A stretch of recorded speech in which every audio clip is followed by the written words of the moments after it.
There are 5 elements to this formula, but before we get into element number 1, I've got to read you this text from John. He said, right Alex, the season is done and so is 2024. These are my stats for the year. Started at 15 handicap, ended at 9 handicap. I guess you could say it worked, pal. I won't go into the bits about the footy. That is the most important bit you're bothered about. So let's get into the 5 elements that dropped 6 shots for John in one entire year. So the first area of this is getting off the tee. Now, as we saw, John started a 15 handicap at the start of the year. So we said any hole that he has a stroke on, like now, he would definitely had this still, but he would definitely have had a stroke on here at the start of the season, he would automatically play a fairway finder if driver was the club. He wouldn't get involved in a driver comp with his mates on a Saturday, as much as that is very, very tempting to go, oh, you know what, I hit it the longest down number 3, I hit it the longest down number 4. We said, John, right, what's the aim of golf? The aim of golf is to play the best golf you can in the least amount of shots, or in Stableford, have the most points. So I said to him, right, your mentality's got to change. Off the tee, don't get involved with your playing partners. You've got to be fairway finder swing. And that came from the tee height, which is this, put it down. So we told him to tee it lower. Now, contrary to everybody says, this is, for me, one of the most consistent tee heights you can use. Quarter of a ball above the face. That's our starting point for the fairway finder. That's the first switch in mentality. I always used to think, right, if you tee it high, I always think, let it fly, hit it hard. Well, that's not what we're trying to do here. The next area of this was the pace of the swing. Now, I've done plenty of drills here on YouTube which talk about pace, and they're really important, but actually implementing them on a hole like this, I mean, look at this. This is the 3rd at the old course in Villamora. Tight is the word I would use. Extremely tight, pretty, beautiful, intimidating and tight.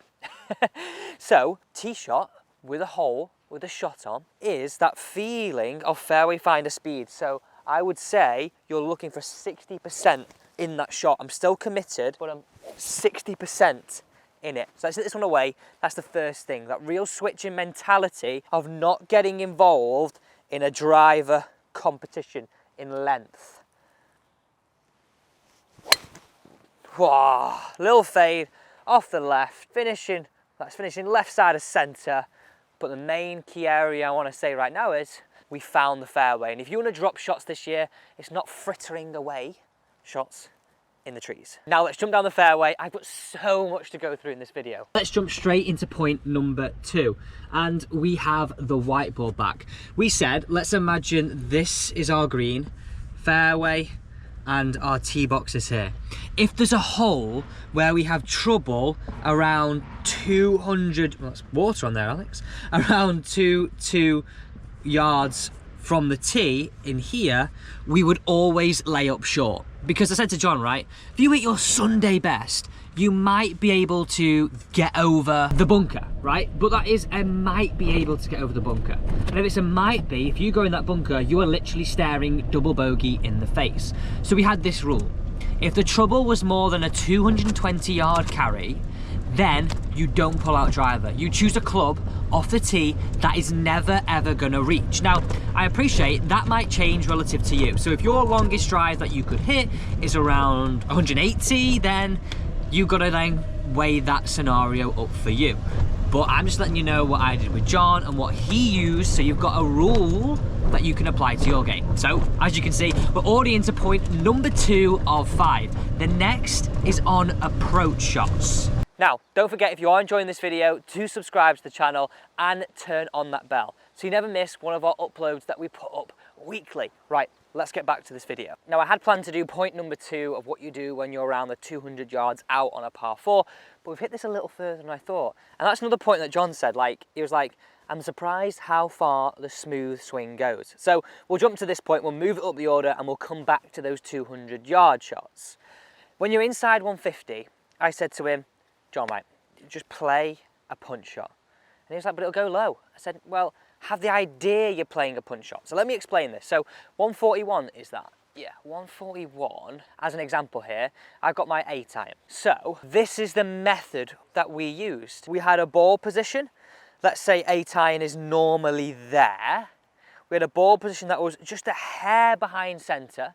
So For example, if you did this with a 7-iron, you'd move it back probably a ball and a half from what it would be in its normal position.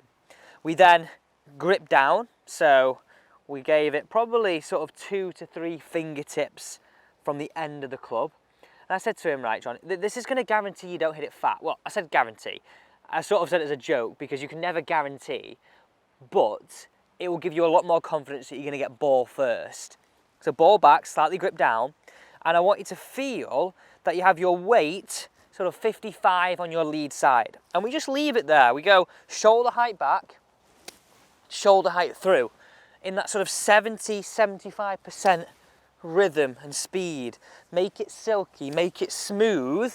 I don't know exactly, I need to speak to him on the Zoom, exactly what his greens in reg went up to, or for his handicap in reg, from inside 150. But, well, you can imagine if he's 6 shots better, they're a lot better. Right, here we go. Let's play the shot, shall we? With that mentality. With that mentality. Oh, straight down the flag. Oh, that is gonna be close. You see the control? I literally looked like I could hardly hit that. But how much straighter, how much more control was there? Beautiful divot, that. Beautiful divot. Right, let's move on to the next point. Now, I really do appreciate that now he is single figures, the game plan will have to change a little bit because he has improved technically. He has improved his game, but on a whole, I feel it doesn't have to change too much. So once we have our lesson for the start of the next season, we'll put that video up to 2. So yeah, now he's 9, the handicap, maybe the strategy will change a little, but not too much. Just wanted to show you where this one pitched and where it finished. We're not gonna hit this putt. We're gonna move swiftly on to the next point. I was excited to bring you this point because this is the one which I know will leave maybe a few of us divided. When you're around 200 yards, for most of us, that is a limit on an approach shot. If you've got a 200-yard shot or more, you have to lay up every single time. Again, if you've got a shot on that hole, which most of us will, like this hole right here, this is no problem. You've got to think, what's going to give me the best chance of a 2-putt net par, okay? A 2-putt net par. And if you manage to hold the putt, then you drop in an actual gross par, which is a net birdie. That's how we've got to think. So right now, you can see right here, the green is 213-ish yards away. That bunker is 169. So I'm gonna grab a club now that is gonna play short of that bunker, then I'm gonna wedge on, and let's see what score we make from here. If you look at it, over the course of a season, you're gonna make way more 2-pointers following this advice and give yourself way more 3-point opportunities. Whereas if you go for everything, you could put it in that bunker, you could put it behind that tree, you could put it in that bunker, then you know what you're staring in the face then. So we've got 87. So probably where the ball is, 70. Now, it's funny, Em thought it was gonna hit that tree. Don't know if you heard her sound effects. It was played to perfection, just coming down where the trees are. So pitched here, finished there.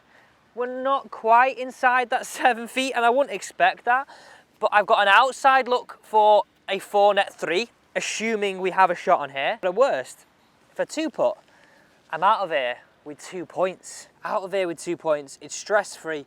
You walk off thinking, you know what, I schooled that golf course, absolutely schooled it. I outsmarted everybody, I outsmarted my playing partners, I outsmarted the card, and that's where we're gonna get improvements. Right, a little bit up off the left. Go, it's right in the jaws, that. Just needed a little more, just needed a little more.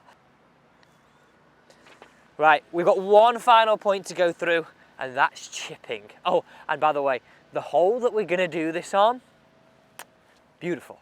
Now the final rule is all around chipping. I'm smiling because it's so basic, but all of us don't use it. So my rule is this, you might want to write this one down.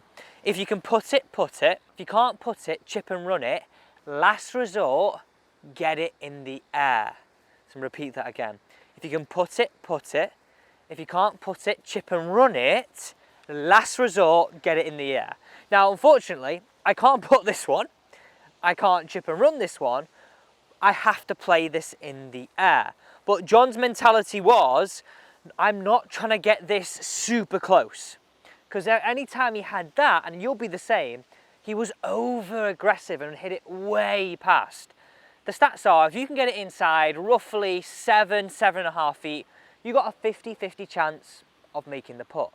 And it comes back to my point that I mentioned in number 4, that shot that's inside 200 yards or around the 200 yard point, we're just looking to give ourselves a chance of a net par or 2 points. And if we hole it, brilliant. So this chip right here, let me just explain how I'd play this. I got my sand wedge, I'd be ball quite central, shaft angle not really ahead. All I'm trying to do is end the race between the hands and the club head at the same time with a bit of speed to pop that ball up. So if you do have to play a little bit of an aerial one, I'm not going like this, full flop mode. So here we go. Let's see if we can pop this one up here. Oh, that's going to be good. That's going to be good.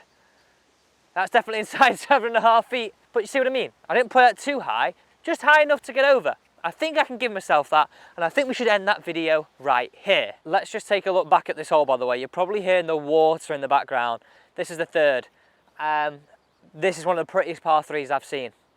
What a hole. Round 150, I played a 7-iron into here to leave me that little chip.